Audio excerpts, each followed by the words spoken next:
अस्सलामु अलैकुम वरहमतुल्लाहि वबरकातुहू।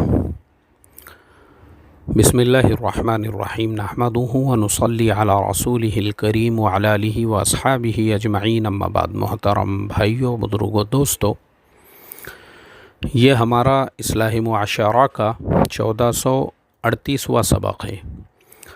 सबसे पहले शुरू में ये बता दूं कि हमने दोबारा से हमारे ऑडियो असबाक़ का सिलसिला शुरू किए। बहुत सारे लोग व्हाट्सअप के ऊपर ज्वाइनिंग के लिए मैसेज कर रहे हैं। तो देखो, व्हाट्सअप पे अभी फ़िलहाल हमारे पास में कोई सिस्टम है नहीं ब्रॉडकास्ट में ऐड करने का इस्लाही मुआशरा के असबाक़ के लिए। इसके लिए आसान तरीक़ा ये है, टेलीग्राम के ऊपर आप जाइए और सर्च में इस्लाही मुआशरा फ़ाउंडेशन आप डालिए। हमारा चैनल ओपन होगा और उसमें आपको हमारे तमाम ही सीरत के बयानात ऑडियो में मिल जाएंगे, तमाम ही तफासिर ऑडियो में मिल जाएंगी और इस्लाह मुआशरा के पहले सबक से लेके अब तक हर सबक आपको ऑडियो में मिल जाएगा। आप उसको ऑडियो में वहाँ पे सुन सकते हैं। चलिए, आज के उन्वान पर हम आते हैं। कल हमने मौलाना के आर्मी में सिलेक्शन के बाद एक उन्वान डाला था कि कौन सी बातें छुपाना चाहिए, कौन सी बातें बताना चाहिए। हम लोगों को इसका भी शुऊर नहीं है।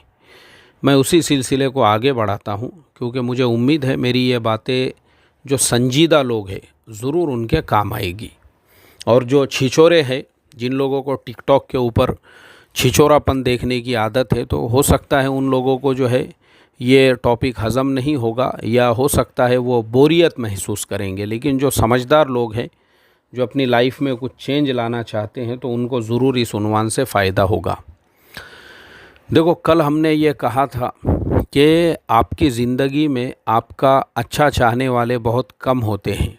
अक्सर लोग जो आपसे हसद करने वाले होते हैं, जलन करने वाले होते हैं। देखो, हमारा ये जो ज़माना है ना, इस ज़माने के अंदर ख़ुदगर्ज़ी और मफाद परस्ती ये इतनी ज़्यादा बढ़ चुकी है, जिसकी वजह से हमारे ज़माने में अक्सर लोग आपको ऐसे मिलेंगे जो सिर्फ़ ये सोचते हैं कि उनका अच्छा होना, उनके बच्चों का अच्छा होना चाहिए, उनका ही अच्छा हो, उनके अलावा अगर उनके सगे भाई का भी अच्छा हो रहा है। और मैं आपको मिसाल देकर बताऊंगा, मैं किसी पे बहतान नहीं लगाता हूं।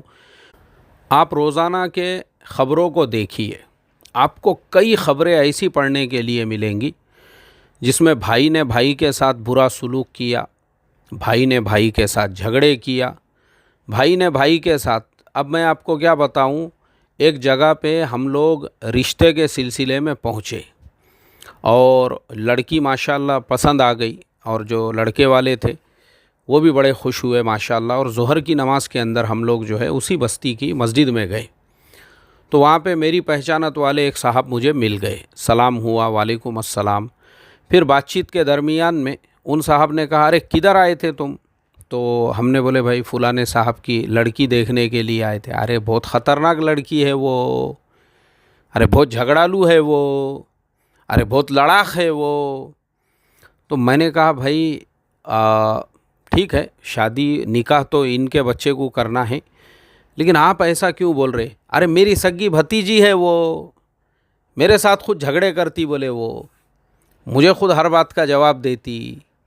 तो ये सारी बातें जब हो गई और वो चले गए, उसके बाद इमाम साहब भी मेरे साथी है मदरसे के, उन्होंने बोला, अरे चलो चाय पियेंगे। मैं बोला चलो ना। तो इमाम साहब ने फिर कहा, बोले देखो, असल मसला ये है ना, इन दोनों भाइयों में झगड़ा है, खेती बाड़ी को लेकर, ज़मीन को लेकर।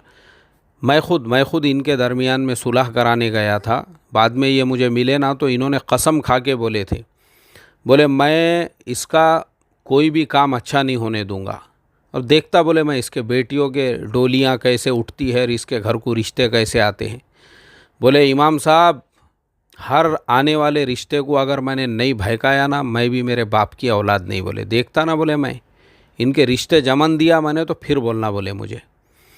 बोले मैं क्या बोलूँ आपको मुफ्ती साहब, ये आदमी 5 वक्त का नमाजी है। फजर में भी जो है ना, अज़ान के बाद सबसे पहले मस्जिद में आके ये बैठता। बोले 5 वक्त की नमाज है, सारी चीज़ें हैं, और फजर के बाद भी इशराक़ तक बैठता। लेकिन दिल में जो कपट भरा हुआ है, जो कीना भरा हुआ है सगे भाई के लिए, दुश्मन नहीं है वो कोई, सगे भाई के लिए।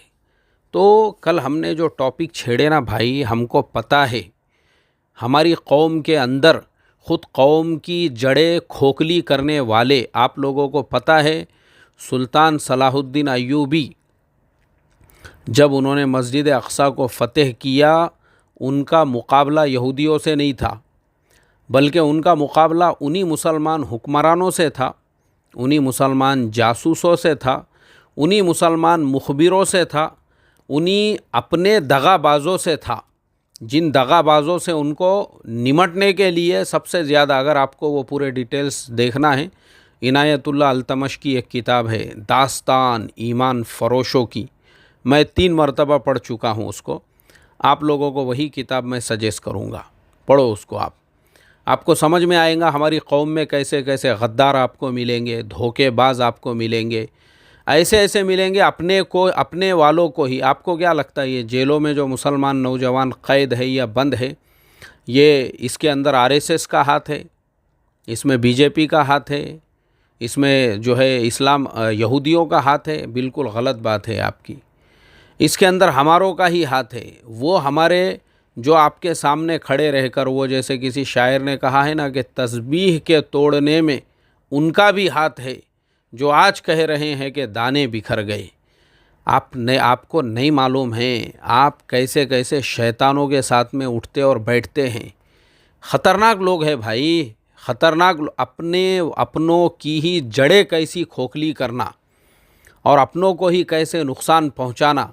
और अच्छा, ये सब क्यों होता है? ये सिर्फ़ हसद और जलन के अंदर होता है, इसके अलावा कुछ नहीं। हमको बाप बनना है, एरिया का दादा हमको बनना है, हमको अपनी चलाना है।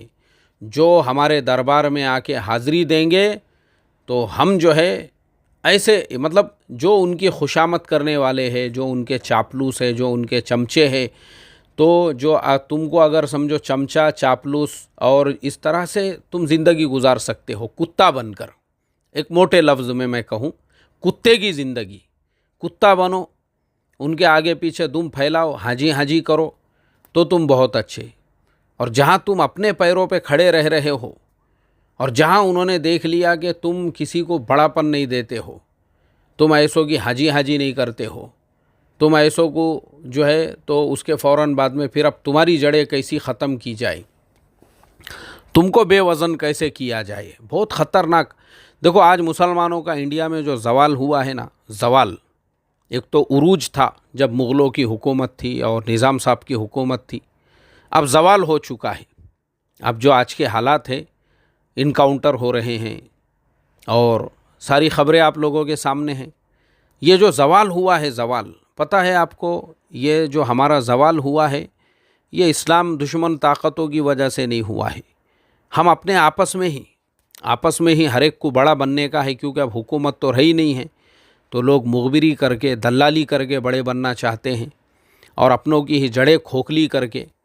तो इसके लिए आपस में इतना हसद हो चुका है, दूसरा कोई अच्छा काम कर रहा है तो उसकी किस तरह से उसको आगे नहीं बढ़ने देना है अपने को। मैं आपको क्या बताऊं भाई, मैंने ऐसे ऐसे ख़तरनाक शैतानों को देखा हूं, ऐसे ऐसे शैतानों को कि आपका कारोबार अच्छा चल रहा है, आप एक अच्छे कारोबार से लगे हैं, तो आपके मुकाबले में दूसरों को कैसे वरगलाया जाए और खड़े किया जाए ताकि आपका कारोबार उसकी वजह से कमज़ोर हो, आप माशी तौर पे कमज़ोर हो। ऐसे ऐसे शैतानों को देखा हूँ मैंने, ऐसे ऐसे शयातीन आपको मिलेंगे। हसद और जलन, आपकी वाहवाही हो रही है, आपको देखा कोई करोड़पति आदमी है, मालदार आदमी है, वो आपसे जो है बड़ी मोहब्बत रखते हैं, अब उनके पास जाके जो है आपके बारे में गलत फहमियाँ पैदा करना, उनको आपके बारे में भड़काना, आपके ख़िलाफ़ में वरगलाना, गलत फहमियाँ। मतलब देखो, मैं आपको बता रहा हूँ ना, ऐसे ऐसे मैंने शयातीन देखा हूँ, और ख़ास तौर पे जुब्बापोश शयातीन।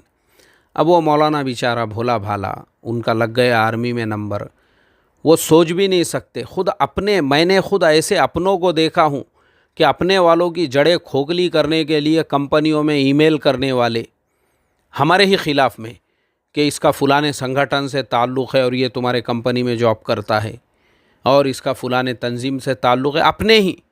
अपनों के ख़िलाफ़ ईमेल करके या वहाँ के मैनेजर को जाके मिल के अपने ही रोज़गार से हटाने के लिए, तो वो बेचारा भोला भाला मौलाना, उसको पता ही नहीं है, उसने डाल दिया आर्मी में उसका नंबर लग गया हुआ है। अरे भाई, जहाँ तेरे चाहने वाले अगर 10 होंगे ना, तो जलने वाले और हसद करने वाले और बुरी नज़र वाले जो है ना, वो 90% होंगे, 90 होंगे वो। इसीलिए मैं हमेशा मेरे ख़ास दोस्तों को, जो मेरे ख़ास दोस्त हैं, मेरे भी दोस्त हैं बहुत से ऐसे ख़ासुल ख़ास जो मेरे एकदम दिल के करीब है, मैं ऐसे सारे दोस्तों को हमेशा यही नसीहत करता हूँ कि भाई हासिदीन की बुरी नज़र, देखो बुरी नज़र असल में ये शरई एतबार से, यानी ये बुरी नज़र का जो लगना है ना, ये साबित है। नज़र का लगना जो है ना, ये हदीस से साबित है। तो इसके लिए नज़र से बचने के लिए मैं सबको, यहाँ तक कि एक मेरा हिंदू दोस्त है, करोड़पति आदमी है, कंपनियां हैं उसकी, और माशाल्लाह अच्छा ब्रांड है उसका, पॉपुलर है। वो अभी मुझे थोड़े दिनों पहले मिला था। बोले यार, क्या मेरा कुछ दिल नहीं लग रहा है और मेरी एकदम तबीयत उचाट हो चुकी है। मैंने उसको यही नसीहत किया। मैं बोला, देख भाई, अभी तेरे पास में जो कार है ना, ये 3 करोड़ की है। ये जो कार है जिसके अंदर तू, यानी जिस गाड़ी के अंदर तू आया हुआ है ना, ये गाड़ी तेरी 3 करोड़ की है। अब तू 3 करोड़ की गाड़ी में बैठेगा, ये गाड़ी देखकर तेरे गली वाले, मोहल्ले वाले, उनकी नज़र लगने ही वाली है तुझे। अब तेरे हाथ में जो घड़ी है, 2.5 लाख रुपये की घड़ी है, नज़र लगने ही वाली है तुझे। 2 फ़ोन है तेरे पास, एक आईफोन 14 1.5 लाख रुपये का, और दूसरा वो सैमसंग का एक मोबाइल आता है, वो भी 1.5-2 लाख रुपये का आता है। यार मैं बोला, तू इस तरह की शाइनिंग मारेगा ना, ये सब नज़र की वजह से होता है। अगर अपने आप को नज़र से बचाना है ना, तो सबसे पहला काम करो, सादी गाड़ी लो। होंडा सिटी है, ऐसी सादी गाड़ी। इस तरह से मोबाइल भी जो है ना, 2 मोबाइल रखने की बजाय, या फिर सादे मोबाइल। पब्लिक को ये लगे कि देखो, मैंने कहा मालदार जो है ना, मालदार होना, ये मालदार होना जो है ना, ये अपने को पता होना चाहिए, अपना पावर कितना है, अपनी ताकत कितनी है।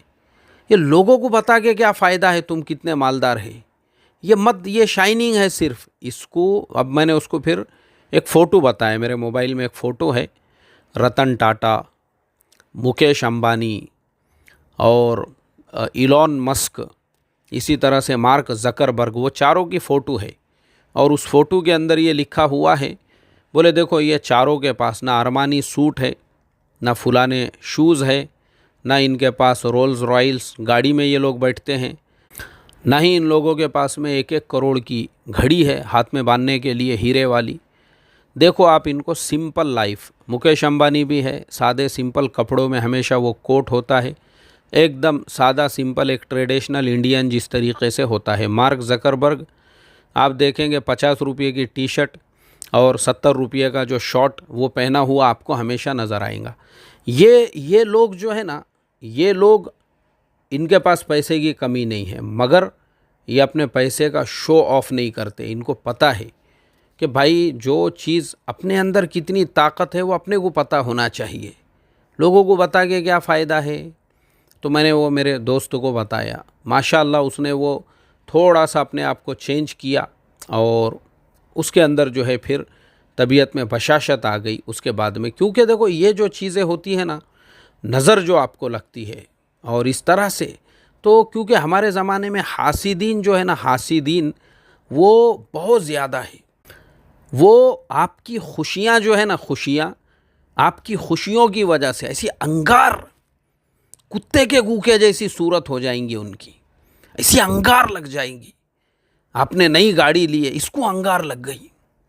हालांकि ये रिकामे तेकड़े होते हैं, ये खुद भी मेहनत करके वो सब हासिल कर सकते हैं, मगर ये वो नहीं करेंगे, बल्कि क्या करेंगे, इनकी नज़र होती है ख़तरनाक।